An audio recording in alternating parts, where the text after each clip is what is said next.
아버지 돌아가셨으니까 이제 이 집에서 나가주세요. 그 말을 들었을 때 심장이 그대로 얼어붙는 줄 알았습니다. 남편과 채원에 20년 넘게 함께 살았습니다. 그 긴 시간 동안 아이들 뒷바라지도 했고 집안 살림도 도맡아 해왔죠. 하지만 그 아이들은 저를 남처럼 되었습니다. 그나마 탄한 사람, 막내 아들 많은 저를 진심으로 어머니라 불러주었죠. 하지만 그 아이들은 20년 전 집을 나간 후로 단 한 번도 돌아오지 않았습니다. 그런데 오늘 그 아이를 피서라는 사람이 찾아왔습니다.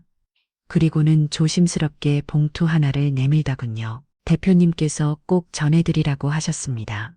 그 순간 그 아이를 편지한 장이 제 인생을 통째로 바꿔놓을 줄은 정말 꿈에도 몰랐습니다. 이야기를 끝까지 들려드릴 수 있도록 좋아요와 구독 한번 눌러주시면 큰 힘이 됩니다. 그 아이들은 제게 처음으로 가족이라는 느껴지는 아이였습니다. 형이나 누나처럼 벽을 세워지도 않았고 식탁에 앉으면 제 반찬을 제일 먼저 집어들며 웃었죠. 어머니 이 호박 된장찌개 진짜 맛있어요. 어머니 음식은 정말 다 맛있어요. 그 한마디에, 그 웃음 하나에 저는 하루의 피로가 사르르 녹아내렸습니다. 큰아들 채우는 못 똑똑하고 자존심만 셌습니다. 둘째 지원이는 겉으로는 말 잘하지만 늘 자기 계산부터 하는 아이였죠. 그 예비에 막내 승우는 마음이 따뜻했고 옳지 않다고 느끼면 그냥 넘기지 못했습니다. 눈이 조용히 내리던 겨울 아침이었습니다. 공기처럼 집안 분위기도 얼어붙은 듯했죠. 그날은 아이들 친 어머니 남편의 전처 기일이었습니다. 며칠 전 남편은 출장을 준비하며 조용히 말했습니다. 이번엔 나도 집에 없으니 그냥 조용히 넘기읍시다. 해외 숙시도 아이들 눈치 볼 필요 없어요. 그 말을 듣고 저는 마음이 조금 더였습니다. 결혼한 지 이제 몇 년 이 집은 아직도 완전히 채집 같진 않았지만 남편이 제 편을 들어준 히 괜찮겠다 싶었습니다. 그런데 기일 하루 전 재욱에게서 전화가 왔습니다. 어머니 내일은 우리의 엄마 길이잖아요. 아버지가 없다고 그냥 넘기면 안 되죠. 고대요 치연에게서 메시지가 왔습니다. 길인데 음식 몇 가지라도 준비해 주시면 감사하겠습니다.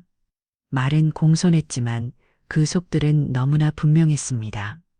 아버지는 없지만 당신은 있으니까 재산은 당신이 챙겨라 라는 뜻이었죠. 결국 저는 창을 보러 나섰습니다. 성 끝이 얼어붙을 만큼 추운 날이었고 무거운 봉지를 들고 오르막길을 오르며 속으로 수십 번 되뇌습니다.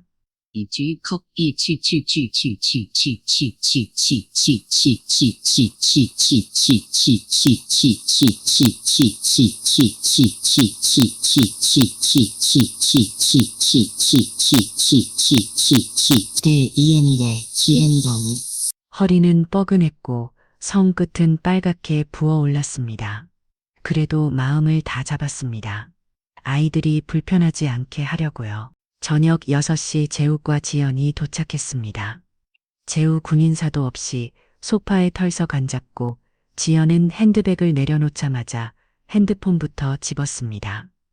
밥 차릴 게 추우니까 따뜻한 것부터 먹어. 말을 꺼냈지만 대답은 없었습니다. 상차리로 주방으로 가려는데 지연이 고개를 들며 말했습니다. 어머니 제사지날 땐 잠깐 나가 계시면 안 될까요? 밖에? 네, 우리도 그렇고 엄마도 좀 불편해 하실 것 같아서요. 재우 또 말을 얹었습니다. 오늘은 우리 엄마 기일인데 그런 자리에 새 어머니가 계시는 건 좀 그렇죠. 그 말에 저는 저형이 고개를 숙였습니다. 코트를 꺼내 입고 목도리를 두르고 주머니에 손을 넣은 채 현관적으로 천천히 걸어갔습니다. 그 순간 문이 펄컥 열리며 막내 승우가 들어섰습니다. 어머니 어디 가세요? 그냥 잠깐 나가 있을 해 제사지내 온다고 제 말을 들은 승우는 얼굴이 굳더니 그대로 커슬로 향했습니다. 형 누나, 지금 뭐 하는 거야? 재우는 소파에 앉은 채 무심하게 말했습니다. 엄마 기일인데 딸 여자가 여기 앉아 있는 게 말이 돼? 승우는 턱을 굳히고 형을 정면으로 응시했습니다. 딸 여자라니 지금 새 어머니한테 그게 할 말이야? 잠시 숨을 고른 승우가 났지만 단호한 목소리로 덧붙였습니다. 아무리 엄마 기일이라지만 이 추운 날 밖에 나가서 기다리라는 게 그게 인간적으로 말이 된다고 생각해? 재우는 그제야 고개를 돌리며 목소리를 높였습니다. 야, 넌 엄마 생각도 안 하냐? 부르자 같으니라고 엄마 돌아가신 지 얼마나 됐다고. 아버지는 재혼을 하시고 이제는 엄마 기일에 그 여자를 집에 두겠다는 거야? 그 순간 승우의 얼굴에 억눌렸던 분노가 치밀을 올랐습니다.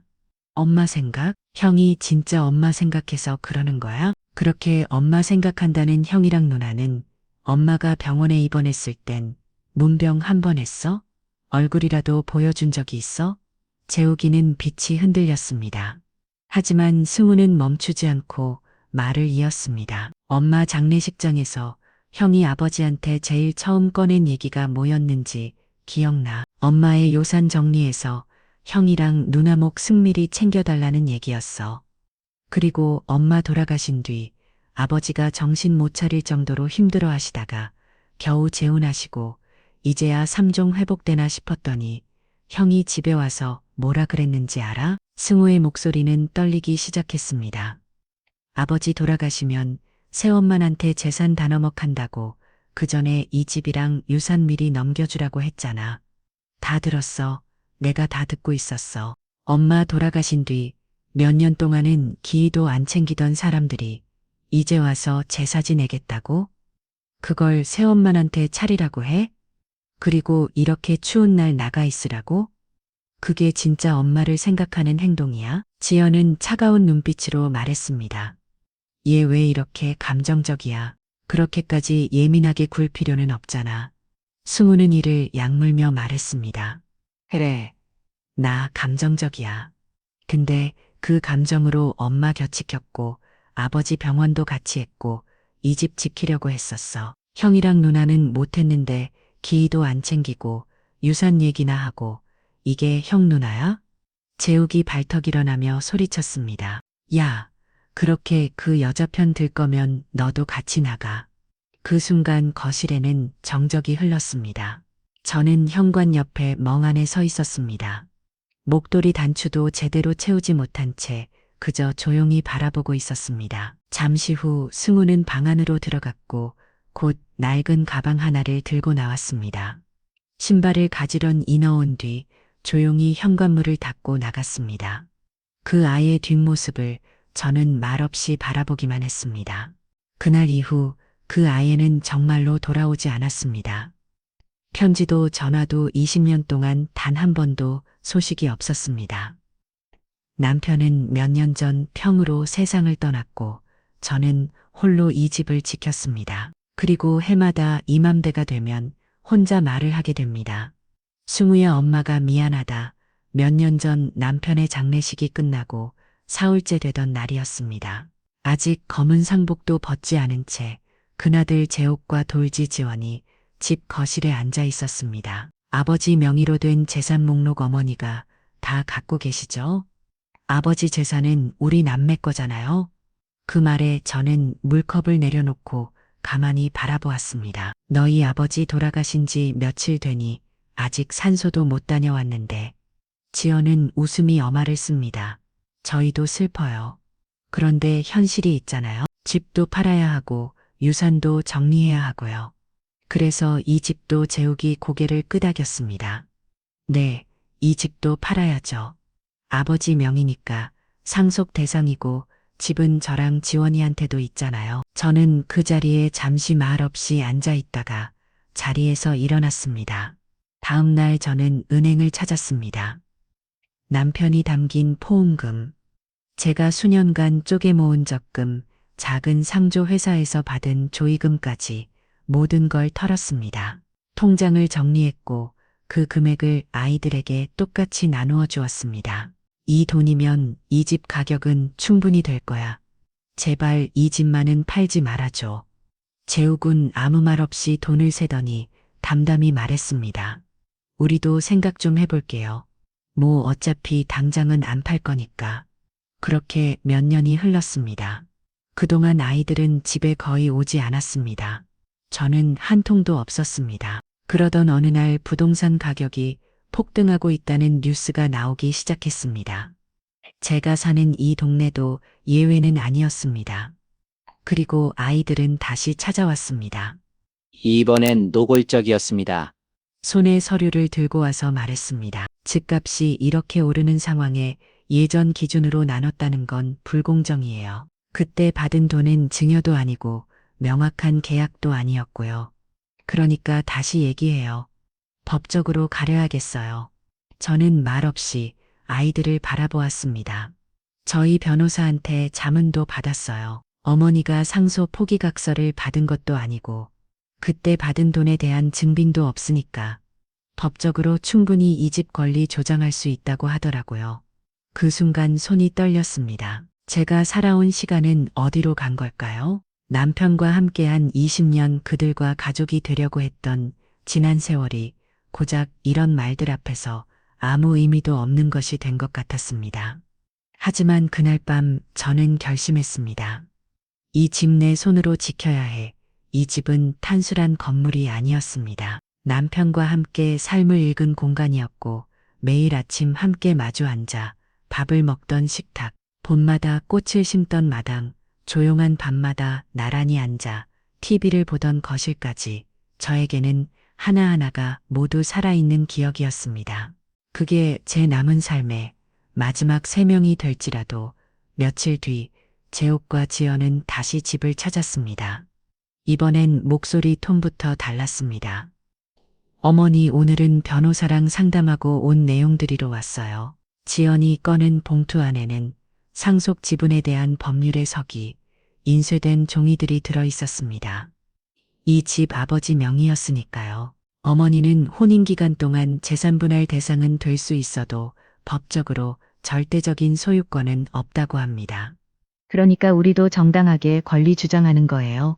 재옥이 덧붙였습니다. 어머니가 이 집에 계속 살고 싶으시면 저희 지분에 대한 임대료라도 측정해야 하지 않겠어요? 지금 시세로 계산하면 월세로 치면 한 달에 최소 그 말에 저는 고개를 들었습니다. 그동안 받은 돈은 지연이 웃으며 말했습니다. 그건 증여로 볼 수도 있고 어머니가 어떤 공식 문서로 주신 건 아니니까요. 순간 저는 뒤통수를 맞은 것처럼 멍해졌습니다. 말 한마디에 지난날의 제 희생과 마음이 가볍게 무시당하는 기분이었습니다. 그들이 돌아간 뒤 저는 오래도록 거실에 앉아 있었습니다. 해눈이 졌고 거실 한편은 남편이 생전 즐겨보던 초명이 희미하게 켜져 있었습니다. 불현듯 오래전 기억이 떠올랐습니다. 남편이 책에 조용히 말했었죠. 혜숙 씨, 이제 애들도 각자 가정이 있는 성인들이고 자기들 문제는 자신들이 알아서 해결해야 해요. 우리는 우리대로 살아갑시다. 이 집은 우리가 함께 만든 집이잖아요. 그날 이후 처음으로 저는 마음속 깊은 곳에서 누군가를 간절히 바랐습니다. 승우야, 어디에 있는지 내가 보고 싶구나. 그 아이는 누구보다 책에 따뜻했고 단 한 번도 저를 의심하지 않았던 아이였습니다. 그리고 바로 그날 밤 현관 페일이 올렸습니다. 문 앞에는 깔끔한 차림의 창년이 서 있었습니다. 그는 고개를 숙이며 말했습니다. 정혜숙 여사님 맞으시죠? 저는 유승우 대표님의 비서 김태호입니다. 그 순간 가슴이 찰렁 내려 앉았습니다. 그 아이의 이름 20년 만에 듣는 이름이었습니다. 그는 두툼한 봉투를 내밀고 말했습니다. 대표님께서 꼭 전해드리라고 하셨습니다. 직접 전달하라는 말씀이셨습니다. 그 안에는 사료들과 함께 손으로 꾹꾹 눌러 쓴 현재 한 장이 들어 있었습니다. 어머니께 어머니 오래 걸렸습니다. 말도 없이 떠나 정말 죄송합니다. 하지만 제 마음속엔 단 하루도 어머니가 잊힌 적 없었습니다. 제가 있는 곳에서 어머니의 삶을 지켜보며 언젠가는 반드시 은혜를 갚겠다고 다짐했습니다. 그 첫걸음을 오늘 시작하려 합니다. 이제는 제가 어머니의 곁을 지키겠습니다. 승호 드림. 편지를 읽는 내내 눈시울이 뜨거워졌습니다. 한참을 아무 말 없이 앉아 있다가 문득 고개를 들었습니다. 그 편지 한 장에 제 마음 한편에 얹어 있던 긴 시간이 천천히 녹아내리는 것 같았습니다. 무너졌어 하루 흔들리던 마음이 잠시나마 숨을 돌렸습니다. 며칠 후 다시 초인종이 울렸습니다. 이번엔 재욱과 지원이 함께 찾아왔습니다. 두 사람의 손에는 오늘 안에 결판이라던 헬듯 부동산 매매 계약서 사본과 등기부 등본이 틀려 있었습니다. 이제는 정말 정리해야 할 것 같아요. 어머니가 아무리 계셔도 법적으로 저희 지분은 변하지 않으니까요. 지원이 말끝을 흐리며 덧붙였습니다. 이 참의 집을 팔고 각자 몫을로 정리하면 좋겠어요. 저희도 상황이 넉넉하지 않아서요. 그 순간 현관문이 찰컥하고 열리며 누군가 들어섰습니다. 낯익은 실로에 그리고 차가운 겨울 바람을 뒤로 한 채 단적한 회색 코트를 입은 남자가 모습을 드러냈습니다. 오랜만입니다. 형 누나 승우였습니다. 재욱과 지원이 동시에 얼어붙었습니다. 야, 너 지금 여기 왜 나타난 거야? 무슨 일 하다가 이제 와서 얼굴 비추는 거야? 승우는 거실을 가로질러 제 옆에 섰습니다. 그리고 조용히 저를 바라보며 말했습니다. 어머니 괜찮으셨어요? 그 순간 제 눈에 눈물이 고였습니다. 목이 점점 메워왔습니다. 저는 가까스로 고개를 끄덕였습니다. 승우는 형과 누나를 향해 다시 고개를 돌렸습니다. 형 누나, 이제 그만하세요. 재욱이 씩씩거리며 소리쳤습니다. 야, 내가 뭔데 이 집 일에 끼어들어? 어머니한테 우리가 정당하게 요구하는 거야. 유산은 공평하게 나눠야지. 승우는 잔잔한 목소리로 대답했습니다. 그럼 공평하게 얘기해 볼까요? 어머니가 형 누나에게 현금으로 얼마를 줬는지 그 증거 전부 가지고 있습니다. 계좌 이체네요. 입금일 명세서까지 확보했고 변호사 입회하에 정리 중입니다. 지원의 얼굴이 굳어졌습니다. 그건 그냥 도와주신 거잖아. 문서 쓴 것도 아니고 그 돈 받고도 이 집을 팔자고 했죠. 하지만 이 집, 이제 어머니 명의로 소유권 이전됩니다. 모든 권리 관계도 법적으로 정리 중이고요. 승우는 서류 봉투 하나를 꺼내 식탁 위에 올려놓았습니다. 이건 어머니가 집을 지키기 위해 사용하신 금액에 대한 입출금 증명. 그리고 현재 진행 중인 명의 이전 관련 서류입니다. 필요하다면 법정에서도 사용할 수 있게 준비해 뒀습니다. 재욱이 얼굴을 붉히며 자리에서 일어났습니다. 너 진짜 미친 거 아니야? 어머니한테 왜 이 집을 넘겨? 승우는 단호히 대답했습니다. 믿으니까요. 그리고 적어도 형, 누나보다는 어머니가 가족이라고 느껴졌으니까요. 잠시 거실이 고요해졌습니다. 냉랭한 침묵이 흐른 뒤 지원이 입을 열었습니다. 우리 나보지 자식이야. 그건 바뀌지 않아. 승우는 그을을 똑바로 보며 말했습니다. 가족이라면 가장 힘들 때 함께 해야죠. 아버지가 병원에 있을 때 한 번이라도 찾았나요? 아버지 돌아가셨을 때 첫마디가 뭐였죠? 집부터 정리하자. 그게 가족입니까? 이제 더는 말이 필요하지 않았습니다.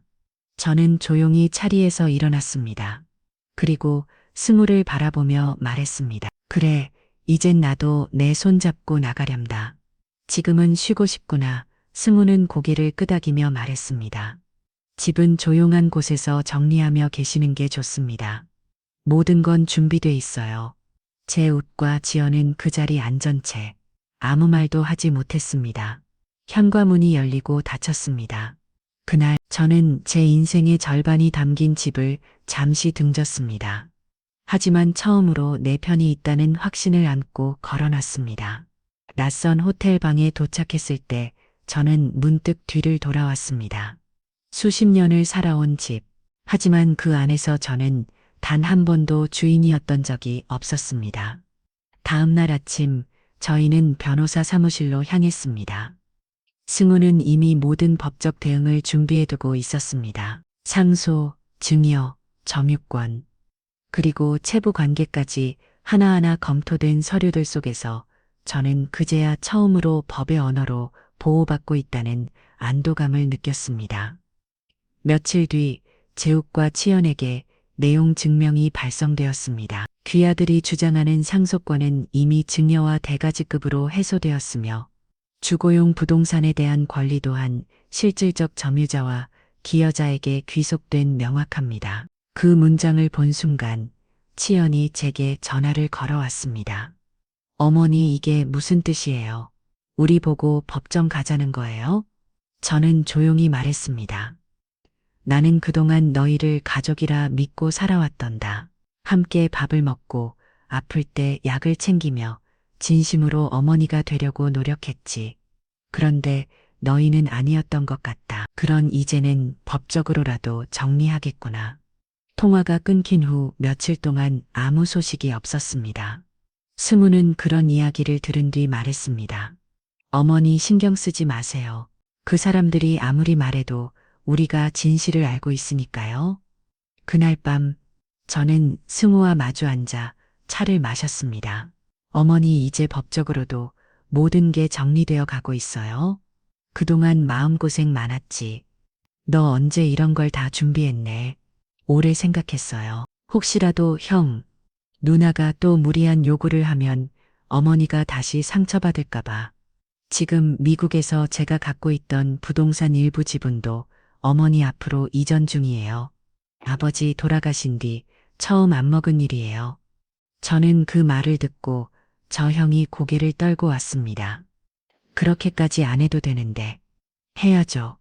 그게 제가 가족이라는 이름으로 드릴 수 있는 최소한의 보답이니까요. 며칠 뒤 재욱과 지연은 저희가 지내는 새 집합까지 다시 찾아왔습니다. 이전처럼 고압적인 태도는 아니었지만 얼굴에는 초조함과 억울함이 섞여 있었습니다.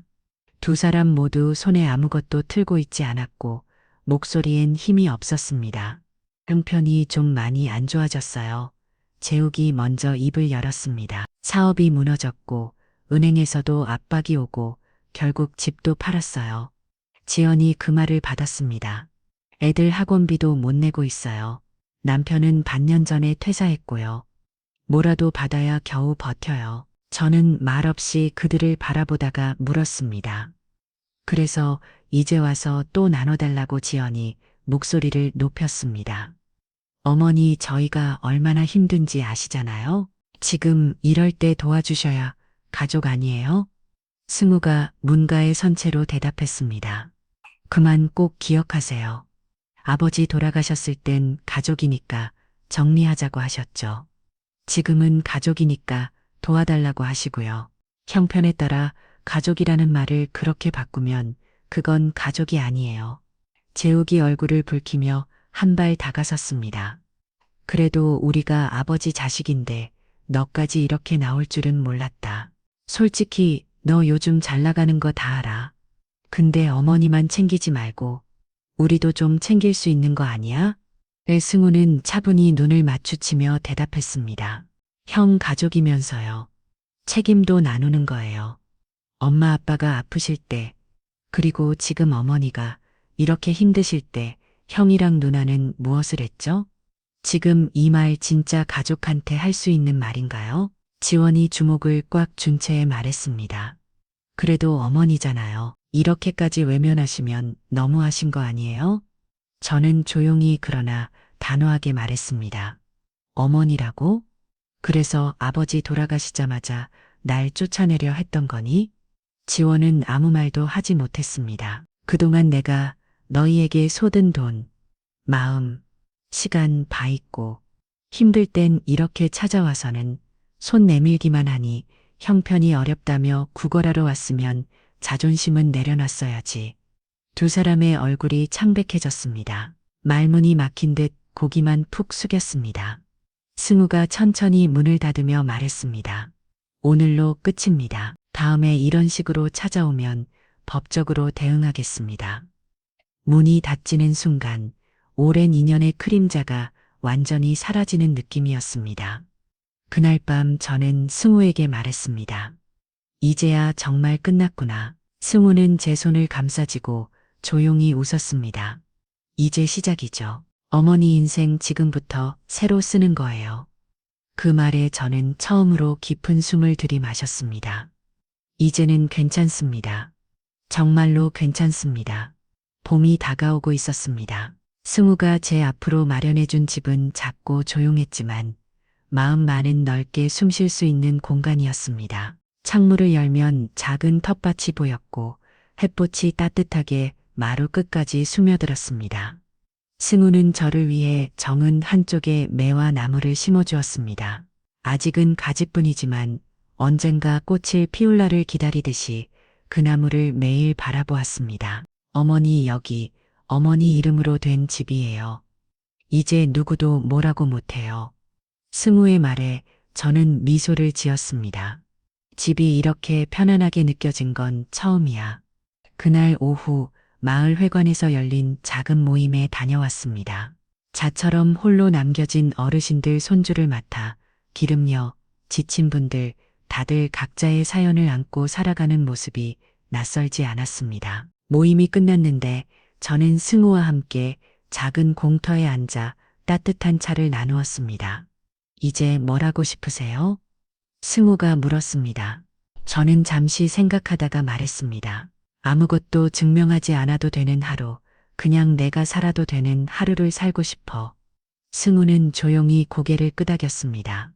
그날 밤 저는 벽난로 옆에 앉아 편지를 꺼내 보았습니다. 20년 전 그 아이를 떠나보낸 뒤 처음 받은 그 편지, 어머니께 그 한 문장이 다시 가슴 깊숙이 내려앉았습니다. 그 아이는 돌아왔고 저는 이제야 누군가의 가족이 되었습니다. 며칠 뒤 승우는 조용히 서류 봉투 하나를 책에 내밀었습니다. 여기 어머니 앞으로 된 땅이에요. 텃밭도 있고 나무도 많고요. 온실 하나 지어서 작은 찻집 열면 좋겠다고 생각했어요. 저는 그 말을 듣고 눈을 감았습니다. 눈앞에 그려지는 장면은 조용히 찬물을 따르고 마당 끝에 빈 꽃을 바라보며 손님을 맞는 나의 모습이었습니다. 나 이제 늦게라도 내일 시간을 살아보려 해. 그거는 충분해요. 그날 밤 승우와 저는 마당을 자해 나란히 앉았습니다. 바람이 지나가고 하늘엔 별이 떠 있었습니다. 말은 없었지만 그 침묵은 따뜻했습니다. 서로를 이해하고 서로를 지켜주는 침묵 가족이라는 그런 것 같았습니다. 말이 아니라 마음으로 이어지는 존재, 그리고 그 마음이 있다면 우리는 어떤 상처도 회복할 수 있습니다. 저는 이제 알고 있습니다. 누군가를 끝까지 지켜주는 사람이 있다는 것. 그 한 사람으로 인해 삶 전체가 다시 피어날 수 있다는 것을요. 이제는 괜찮습니다. 저는 잘 살아갈 수 있을 것 같습니다.